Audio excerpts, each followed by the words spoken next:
Ayan, ito, from El Scorpio Ayan, Perfecto. BJJ, Woman on Top Movies, getting some ice coach, stereotypes of grappling sports being sexualized. Being sexual never changes as Muay Thai fighters na type namin ng mga ladyboys or bulol ang mga boxer.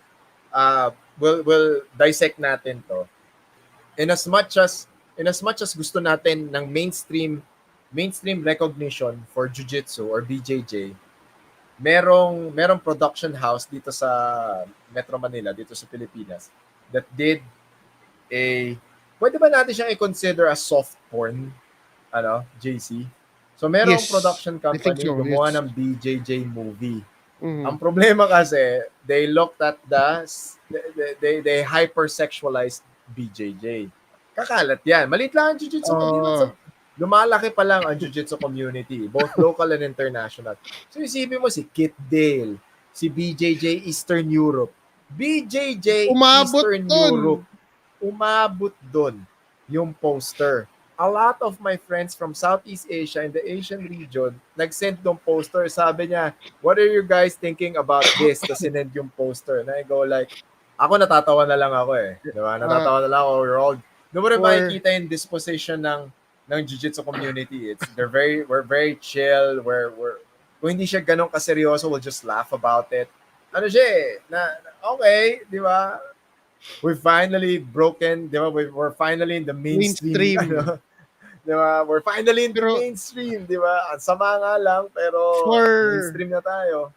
For context pa, kasi naisip ko na malamang pag-uusapan natin to for this episode, I looked up kung ano yung pinaka-synopsis yung pinaka-idea is the lead stars were broken-hearted people.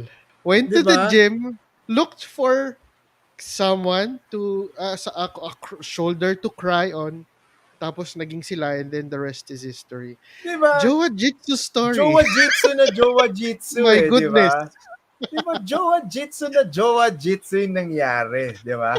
Heartbroken ka, punta ka sa gym. Diba? Tapos, diba, typical jowa-jitsu kasi nangyayari rin yan sa boxing gym, sa Muay Thai gyms, diba? Nakikita mo, may heartbroken na babae, tapos pupunta siya sa isang martial arts or sa combat sports na gym. Tapos maghanap ng jowa doon, diba? Para makalimot, maghanap ng rebound guy.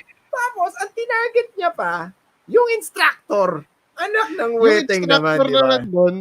Yung instructor na nandun sa story is a black belt na broken-hearted. Tapos may newbie na nag-nurse ng broken heart din na nag-enroll sa jiu-jitsu para daw makalimot. Nag-meet sila, nag-personal sessions. Yeah. Ganun na nangyari. Nakita eh, di ba? Tsaka ito yung nakakatawa. Pinilit lang talaga. Pinilit nila lagyan ng storya, di ba? Nakakatawa doon. Napanood ko yung trailer. May training montage pa, no? Jogging pa. Ano ba yan? Sasali ba sa tournament yun? Bakit may training montage? Tapos yung susunod na part ng trailer, puto nakatuwad siya doon sa isang sopa, di ba? Anak ng weteng naman to. Sabi ko, hindi ko maintindihan. Ang question ko, anong team kaya nag-accommodate sa doon? Alam mo, yan din yung tanong ng mga tao. Parang, saan yung gym na yun? Saan yung gym na yun? So para ako, teka, di ko rin alam eh. Di ako familiar dun sa gym na yun eh. Tsaka grabe naman, black belt kagad. Yung mga tao, yung mga gumawa naman ng pelikula, hindi man lang nag-research kung gaano katagal makakakuha ng black belt sa jiu-jitsu.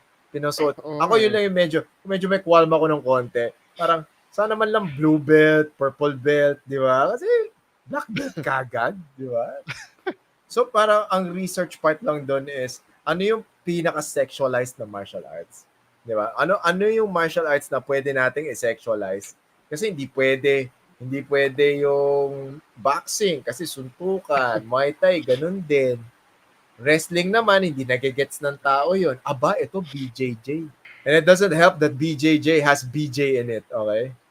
Oo nga, nakalimutan. Number one sa Sabi ko na iba, nakalimutan daw yung J. Yung isang J. Tapos yung mga tao, tapos makikita mo lang din talaga yung mga comment section ng trailer, parang talaga, puro bots, and at the same time, yung mga manyakis na parang, BJJ, may BJ dyan. Sabi ko, anak ng weteng, mo talaga makikita mo, dahil bobo dun eh. Ayan, trending tayo sa buong mundo. Tsaka, pinost na kasi siya ng ibang personalities, international personalities sa jiu-jitsu. double-edged sword Try siya eh. ko. 'Di ba? Nalaman ng tao, Oo. 'di ba? Hopefully, pwede siyang gateway para isipin ng tao, ano ba talaga yung jiu-jitsu? Ano ba talaga yung Brazilian Jiu-Jitsu? Ano ba talaga Oo. yung BJJ? So isipin na lang ngayon, Google ko nga kung ano yung BJJ. Tapos sabihin nila, okay, yakapan pala, 'di ba? Yakapan pala, daganan. Pero ma-break natin yung social barrier na yun. Pero other than that kasi, parang ang pangit talaga eh. Ang pangit talaga eh. Ang Parang yung sagwa depiction eh. ng jiu-jitsu sa movie medyo Yun yung ano mo eh, yun yung depiction mo kagad, di ba? Parang ginamit mo si martial arts para gumawa ng soft porn. Parang mm. sablay eh. Sablay and all. And it's not as if sa porn site siya lalabas eh. It's on a subscription mainstream model eh. So yun yung medyo weird, na-weirded out ako. Ang gusto ko malaman, sino ang nag-pitch nun? Doon sa production company. Di Oo ba? nga Yun eh. yung maganda doon. Di ba? Parang sinong mokong ang nagsabi, uy, gawa tayo ng sexualized na ano. Ito, alam niyo ba itong Brazilian Jiu-Jitsu, yakapan to? So, pwede talagang mag-sex mga tao dito, di ba? Di ba? Sino kaya yun yung dapat nating malaman. Sino yung nag-pitch ng idea to make a sexualized version of Brazilian Jiu-Jitsu as a film?